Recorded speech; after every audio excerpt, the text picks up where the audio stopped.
Hi, thanks for watching this video where I'm going to talk you through acceptance testing. My name's Nick Dudley and I'm a physicist and I've been working in ultrasound for over 40 years, almost half of that time with a clinical role. I've always had an interest in quality assurance, both of the equipment and the imaging process. Acceptance testing is a pass-fail process for any new scanner or probe, or following a probe repair. You should do it as part of the commissioning process, ideally before the equipment's used on any patients. It's good practice to record all the equipment details at this stage, such as the scanner and probe models and serial numbers, and to start building a QA folder with the forms and procedures that you'll need. This is the part in the QA process where you reject any equipment that isn't in new condition, unless it's a used or repaired part, where you should reject it if it has any more than cosmetic defects. In a full QA program, you should be checking the measurement accuracy of your scanner with all the probes. So for example, in obstetrics, you need to be checking the B mode accuracy of linear and circumference measurements. In cardiology, you should be checking the accuracy of B mode and M mode measurements. And in any application that uses Doppler velocities, you should be checking the accuracy of those. Now, these tests are within the capabilities of clinical staff, but they do need specialised phantoms and they take some time, so it might be more appropriate to get some help from in-house or external experts for these. I'm not going to show you these tests in this video. Without the phantom tests, there are still useful things you can do. The first stage of acceptance testing is a thorough physical inspection, which I've described in another video.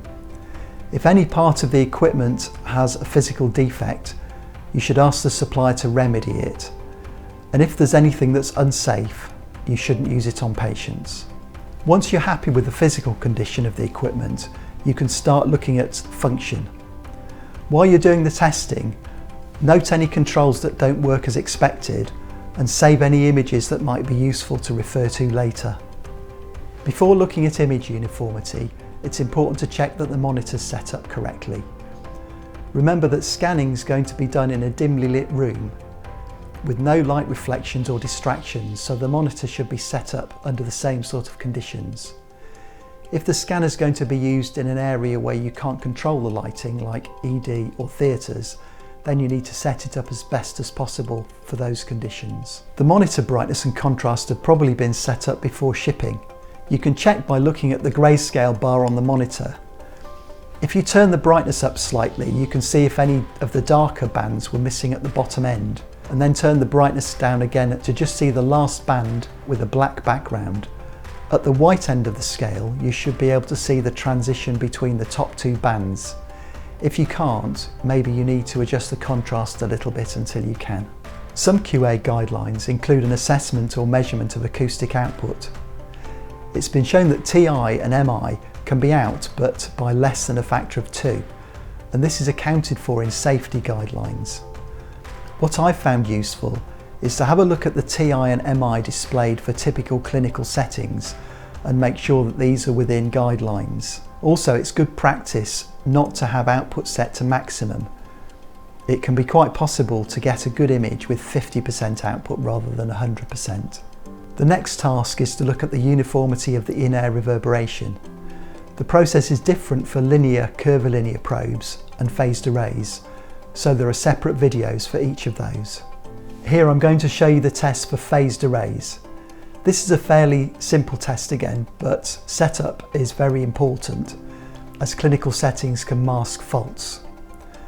We're going to use the in-air reverberation to assess uniformity initially, and this is the ultrasound bouncing back and forth in the lens, so we need the lens to be clean and dry with no gel. First, we select a preset appropriate to the probe. This is a cardiology probe, so I'm going to choose a cardiology preset. I'm choosing the highest fundamental frequency, as that often shows any non-uniformity best, but I might change that later if another frequency shows non-uniformity better. I'm setting all the TGC sliders to mid-range just to keep it simple. I don't want to be making notes of small variations in TGC that I might not be able to reproduce. Now I'm turning off the controls that might mask non-uniformities. For phased arrays there's no compounding, So I'm turning off advanced processing, automatic gain and automatic image optimization that might work against me when I alter other controls. I'm interested in the in-air reverberation, so I'm turning the gain down so the image isn't saturated and I can see some structure in the reverberation bands. I want to make sure all the elements are firing. For superficial imaging, the probe will probably only use the middle 50% of the array. So I'm increasing the scale to at least 10 centimeters and the focus to at least 5 centimeters. I can check the whole array is active by holding the paperclip near the edges, and I should get a reverberation signal. As the probe uses all the elements and sweeps the beam in a sector shape, the in-air reverberation appears only down the middle of the image where the beam's travelling axially. First of all, I'm looking for symmetry. Any deviation of the reverberation to one side could indicate some non-uniformity in the lens. We can't see dropout in the in-air reverberation due to beam steering, so we have to turn that off by using M mode with the M mode line centrally.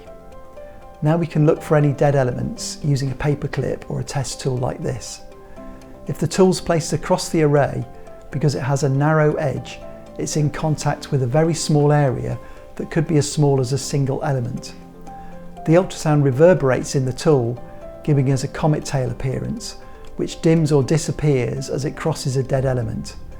You might need to wet the lens slightly with water so that the paperclip slides smoothly. The best way to do the test is with a smooth sweep along the probe, then freezing the image to see the trace. I find I have to do a few sweeps until I'm confident about whether there's dropout or not. Changing direction helps as well. If there's dropout, it's important to check it's not due to the connector or port, so wiggle the connector, move it to another port if you need to. Connectors can get dirty, so cleaning with compressed air might resolve the problem. If the defect is still there, it's associated with the probe, which should be rejected. This all works for conventional probes. Some modern arrays have multiple rows, so we need to do the paperclip test for each row. Now the scanner only uses the outer rows for deeper imaging, so again we need a deep scale and focus for this test. We can find the rows by moving the narrow end of the paperclip across the array. Where the signal changes, that's the gap between rows. Then we move the paperclip along each row in turn. I find I have to do a few sweeps until I'm confident about whether there's dropout or not. If you don't find any problems, that's great. Put the equipment into use. Over the last 5 years, we've had a 1 in 6 rejection rate for new probes. Some of those have been physical defects, but about 80% have been uniformity issues. If you find problems, then you need to discuss them with the supplier and get them to either remedy them or provide you with some tangible reassurance that they don't affect imaging or safety. Maybe an electronic probe tester report that shows you that sensitivity and bandwidth are normal. To summarise, make a record of your equipment. Give it a thorough physical inspection and check uniformity.